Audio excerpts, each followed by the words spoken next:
So there's a lot to talk about, but before we get into any of the details, you posted on Instagram the other day you had your last hard workout of training camp. How was that workout, and how has the camp been overall? Yeah, camp has been amazing. I'm going up a weight class for the first time, and so I'm not cutting weight for the first time, and so my body just stayed super healthy. That was one of the main reasons why I had to move up in weight. My body was just kind of falling apart, cutting all the weight. So I feel so much better. And the last workout, we did something called a Puke Drill, where you go from wrestling two different guys. So you wrestle one guy for 30 seconds to a minute, and then you go to hitting pads hard, and then you go back to wrestling a fresh guy for 30 seconds to a minute, back to the pads, and then you do that for 5-minute rounds. And it was a great workout, no injuries, which is always the most important. I pushed a great pace, and I feel amazing. Camp has been great. Chris Weidman joining us. I would imagine, so your body feels great, but what does that do to you mentally? How does your mind feel? In other words, when you don't have to make a big cut, how much stress does that add to the camp? When you don't have to do it, are you able to focus more on your technique and your training? Yeah, and you also just get to chill out more and put your mind somewhere else, because I was always so focused on my weight and staying disciplined with meals, and then you do something called water loading once you get closer to the fight, where you start taking tons of water with no sodium. You can't have any sodium in any of your meals, and then you start bringing down the water slowly, and then your weight starts falling off. But then you got to do 2 hard cuts where you're doing 7-8 pounds each weight cut, and it really would break you down mentally and physically. And I was always positive about when I was doing it, because otherwise it would really suck. But now not doing it, it makes me really realize wow, this is amazing. I'm going in there feeling fresh.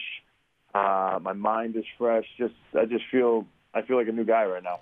We're talking to Chris Weidman. All right, so at the top, I mentioned a number of the guys you've beaten in your career. You have been a champion. You have beaten Anderson Silva twice. I could argue that you've accomplished pretty much everything there is to accomplish in that sport. So what keeps you motivated and what keeps you going? I think at middleweight, I think I accomplished everything I kind of wanted, and I think that was some of the problems. I won the belt. I defended 3 times, and then the goal, once I lost, was all right, I just want to win the belt back and hold the belt longer. And I just kind of wasn't super excited about that, because it's something I already had. But to go up a weight class and to know that I could be a champion up a weight class, but not only that, beat one of the other guys that everybody thinks is the greatest of all time, Jon Jones, is something that really excites me. I love to have all that doubt and people to look at me, and twist their head and think I have no chance, because that's what I was getting before I fought Anderson Silva as well. And so obviously first thing is first, I got to make my statement at the weight class and go out there and do my thing against Dominick Reyes. But to have the opportunity to have a guy in the weight that everybody thinks is unbeatable is what really, it creates a super exciting goal for me. Chris Weidman joining us. I'm going to go back to Reyes in a minute, but since you mentioned Jon Jones, what about that? Because that's going to come up in every single interview as you're fighting light heavyweight right now. There's already been some talk about the two of you maybe fighting at some point. So when you think of Jones, when you look at Jones right now, what are your thoughts? He's kind of looked lackluster in his last couple of fights. He's failed a bunch of drug tests. It's questionable if, is he a cheater, not cheater. I think there's an asterisk on his career. He's obviously very well-rounded. He adjusts very well. But I don't think he hasn't gone against a guy with me who's as well-rounded and who could, bring pressure, a pace, not get tired with wrestling and jiu-jitsu. And I just think I have the tools to beat him. I always thought that. I mean, the goal for me was always to fight middleweight, win the belt a bunch of times, go up to 205 and beat Jon Jones. That was always the goal. It didn't work out exactly the way I wanted. But here I am at 205, and I have the opportunity and the abilities to make it happen. So I feel great about that. We're talking to Chris Weidman. See, that's the thing, right? You're moving up, but it's not like you're kind of easing your way into the light heavyweight division. You're going to come in and fight Reyes right out of the gate. He's undefeated. He's the number 4 fighter in that division. So what kind of thoughts do you have when you watch him fight, and what concerns you the most about his style?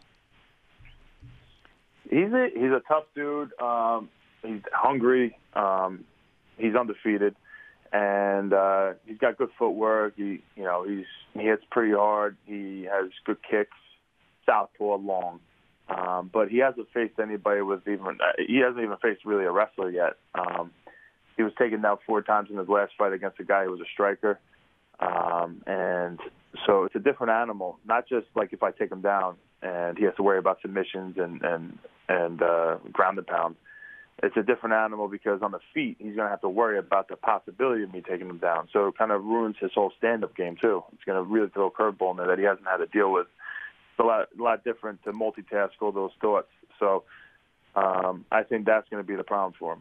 So let me ask you this. When you're fighting a guy who is undefeated, is there an argument to be made that he really has not been tested and that if you can get him into deep water, he's not going to know what to do? My goal is to drag him into deep water and drown his ass. There's no question about it. That's the goal.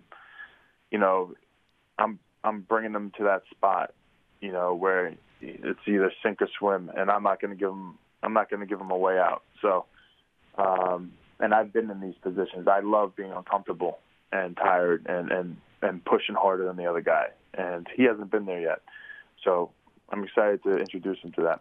Chris Weidman joining us. That mantra is either you win or you learn. Like when you look at some of the fights that did not go the way you would have hoped, what have you learned from them? Oh, I learned a lot.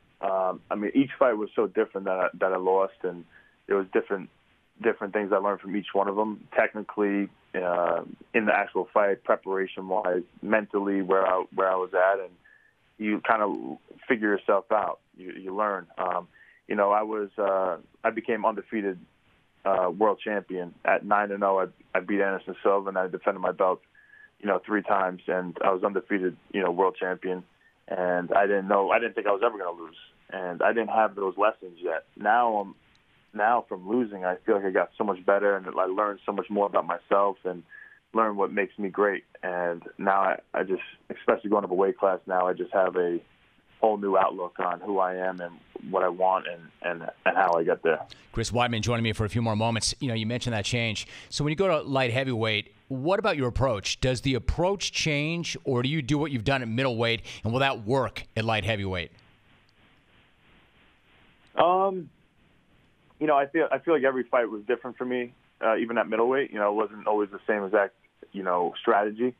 But in this fight, I think the main thing is that I just, no matter what happens in there, I don't, I miss a takedown, I miss 2 takedowns, I miss 3 takedowns. I don't stop. I just keep coming forward. I throw heavy hands. I get to my shots. On top, I look for control. Then I look for submissions, and that's really like the basis of what I do, no matter who I fight. And so that's not going to change. So the only thing that really changes is that, like, the guys at 205 get more tired than the guys at 85. Huh. So I'm excited to exploit that and bring a pace that won't stop in that weight. I'm glad you brought that up. I was going to say you had an interesting point recently when you were talking to Ariel Helwani about training to fight for 5 rounds, and that training for 5 rounds is actually worse than fighting 5 rounds. Lay that out for me. What's training for 5 rounds like, and why is that worse than actually fighting 5 rounds? Yeah, because, everything is double. Everything's pretty much double what you're used to. So you're used to sparring for 3 5-minute rounds. And at the end of it, you're exhausted, you're laying out, you're drinking water, you're dead. And then all of a sudden you're fighting for 5 rounds, and somehow you have to find your way off the floor, get back up, drink water, and go right back out there, in a minute. And then you got to do that again in the 5th. And so it's a mental... It's kind of messes with you mentally a little bit, and then also physically. Kind of got to reprogram your mind into like what level and what limits your body could get to. And so there's more chances of injuries. There's just you're training double what you're used to. If you're not used to it, so there's a lot of curveballs with that, and yeah. It is a big fight coming up on Saturday. He is a light heavyweight now. He is the former UFC middleweight champ, 2-time NCAA Division I All-American, and that fight is Reyes v. Weidman Saturday. It is UFC Fight Night on ESPN. It's live from Boston. Chris, you do what you always do. You came in, you crushed it. Really appreciate that. Thanks so much, and good luck this weekend. Thank you very much. I appreciate it, Jim.